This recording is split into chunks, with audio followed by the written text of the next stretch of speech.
El National Center for Education Research define que la matemática es una rama de la ciencia que trata con los números y las operaciones, e incluye el cálculo, computación y la resolución de problemas, entre otros.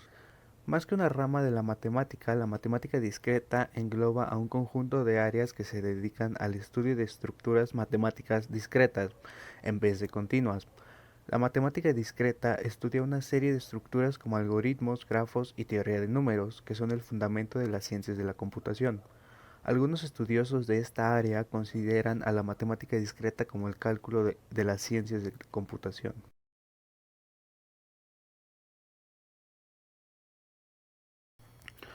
Las matemáticas discretas son esenciales para la programación. De matemáticas discretas se aprende a contar en cualquier base. Aprendemos que la lógica booleana es necesaria para las tablas de verdad. Aprendemos la teoría de conjuntos, que es esencial para definir y almacenar las relaciones de información.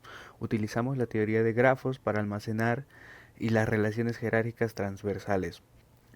La lógica matemática enfatiza los principios de razonamiento válido, inferencia, validez y solidez y, por lo tanto, encuentra aplicaciones en casi todas las áreas de la computación.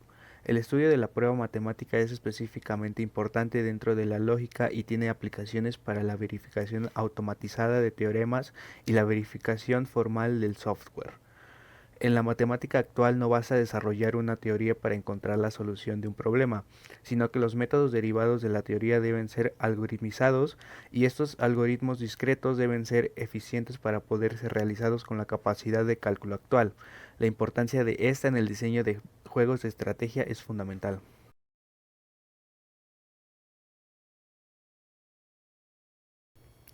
En matemáticas y en ciencias de la computación, la teoría de grafos estudia las propiedades de los grafos, también llamadas gráficas. Un grafo es un conjunto no vacío de objetos llamados vértices o nodos, y una selección de pares de vértices llamados aristas, que pueden ser orientadas o no. Típicamente, un grafo se representa mediante una serie de puntos conectados por líneas.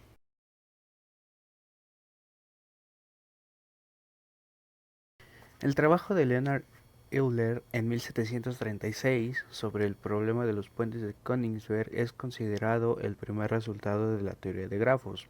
También se considera uno de los primeros resultados topológicos en geometría, que no depende de ninguna medida. Este ejemplo ilustra la profunda relación entre la teoría de grafos y la topología. En 1845, Gustav Kirchhoff publicó sus leyes de los circuitos para calcular el voltaje y la corriente en los circuitos eléctricos. En 1852, Francis Guthrie planteó el problema de los cuatro colores, que plantea si es posible, utilizando solamente cuatro colores, colorear cualquier mapa de países de tal forma que dos países vecinos nunca tengan el mismo color. Este problema, que no fue resuelto hasta un siglo después por Kenneth Apple y Wolfgang Haken, puede ser considerado como el nacimiento de la teoría de grafos. Al tratar de resolverlo, los matemáticos definieron términos y conceptos teóricos fundamentales de los grafos.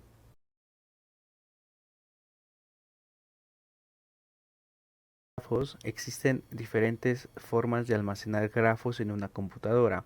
La estructura de datos usada depende de las características del grafo y el algoritmo usado para manipularlo. Entre las estructuras más sencillas y usadas se encuentran las listas y las matrices. Aunque frecuentemente se usa una combinación de ambas, las listas son preferidas en grafos dispersos porque tienen un eficiente uso de la memoria. Por otro lado, las matrices proveen acceso rápido, pero pueden consumir grandes cantidades de memoria.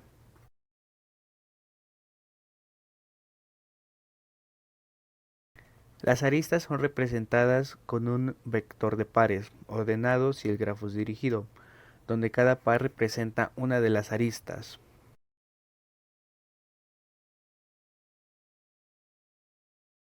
En esta estructura de datos, la idea es asociar a cada vértice y del grafo una lista que contenga todos aquellos vértices J que sean adyacentes a él. De esta forma, solo reservará memoria para los arcos adyacentes a I y no para todos los posibles arcos que pudieran tener como origen I.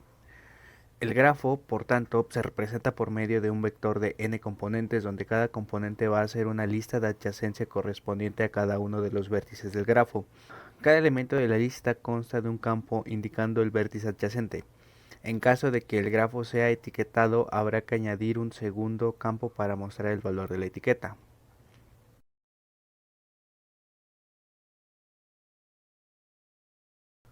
El grafo está representado por una matriz de A aristas por B vértices, donde arista como vértice contiene la información de la arista.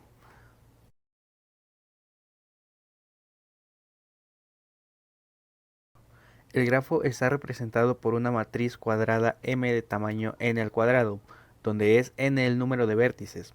Si hay una arista entre un vértice x y un vértice y, entonces el elemento m subíndice xy es 1, de lo contrario es 0.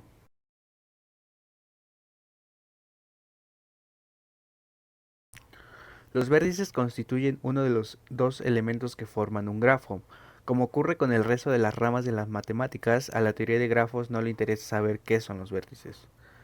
Diferentes situaciones en las que pueden identificarse objetos y relaciones que satisfagan la definición de grafo pueden verse como grafos y así aplicar la teoría de grafos en ellos.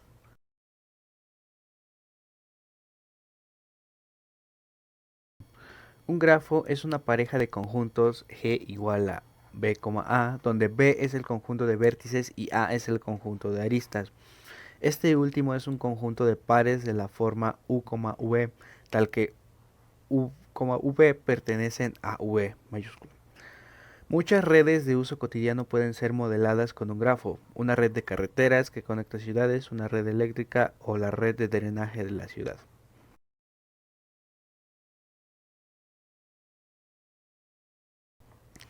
En algunos casos es necesario asignar un sentido a las aristas, por ejemplo, si se quiere representar la red de las calles de una ciudad con sus direcciones únicas, el conjunto de aristas será ahora un subconjunto de todos los posibles pares ordenados de vértices. Con A, B diferente de B, A, los grafos que contienen aristas dirigidas se denominan grafos orientados. Las aristas no orientadas se consideran bidireccionales para efectos prácticos. Equivale a decir que existen dos aristas orientadas entre los nodos, cada una en un sentido. Se considera la característica de grado positivo o negativo de un vértice y se indica como la cantidad de aristas que llegan o salen de él.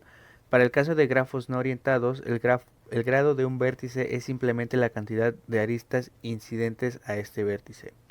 Según la terminología seguida en algunos problemas clásicos de investigación operativa, a un vértice del que solo salen aristas se le denomina fuente y tiene grado negativo 0.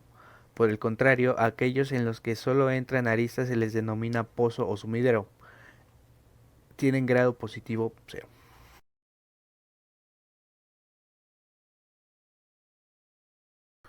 Un ciclo es una sucesión de aristas adyacentes, donde no se recorre dos veces la misma arista y donde se regresa al punto inicial. Un ciclo hamiltoniano tiene además que recorrer todos los vértices exactamente una vez. Por ejemplo, en un museo grande, lo idóneo sería recorrer todas las salas una sola vez. Esto es buscar un ciclo hamiltoniano en el grafo que representa el museo. Se habla también de camino hamiltoniano si no se impone regresar al punto de partida. Como en un museo con una única puerta de entrada, por ejemplo, un caballo puede recorrer todas las casillas de un tablero de ajedrez sin pasar dos veces por la misma. Es un camino hamiltoniano. Hoy en día no se conocen métodos generales para hallar un ciclo hamiltoniano en tiempo polinómico, siendo la búsqueda por fuerza bruta de todos los posibles caminos u otros métodos excesivamente costosos. Existen, sin embargo, métodos para descartar la existencia de ciclos o caminos hamiltonianos en grafos pequeños.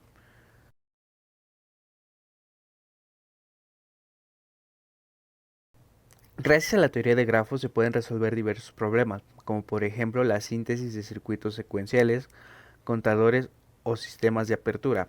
Se utiliza para diferentes áreas, por ejemplo, dibujo computacional, en todas las áreas de ingeniería. Los grafos se utilizan también para modelar trayectos, como el de una línea de autobús a través de las calles de una ciudad, en el que podemos obtener caminos óptimos para el trayecto aplicando diversos algoritmos como pueden ser el algoritmo de Floyd. Para la administración de proyectos utilizamos técnicas como PERT, en las que se modelan los mismos utilizando grafos y optimizando los tiempos para concretar los mismos. La teoría de grafos también ha servido de inspiración para las ciencias sociales, en especial para desarrollar un concepto no metafórico de red social que sustituye los nodos por los actores sociales y verifica la posición, centralidad e importancia de cada actor dentro de la red. Esa medida permite cuantificar y abstraer relaciones complejas, de manera que la estructura social puede representarse gráficamente. Por ejemplo, una red social puede representar la estructura de poder dentro de una sociedad al identificar los vínculos, su dirección e intensidad, y da idea de la manera en que el poder se transmite y a quiénes. Los grafos son importantes en el estudio de la biología y hábitat. El vértice representa un hábitat y las aristas representan los senderos de los animales o las migraciones. Con esta información, los científicos pueden atender cómo esto puede cambiar o afectar a las especies en su hábitat.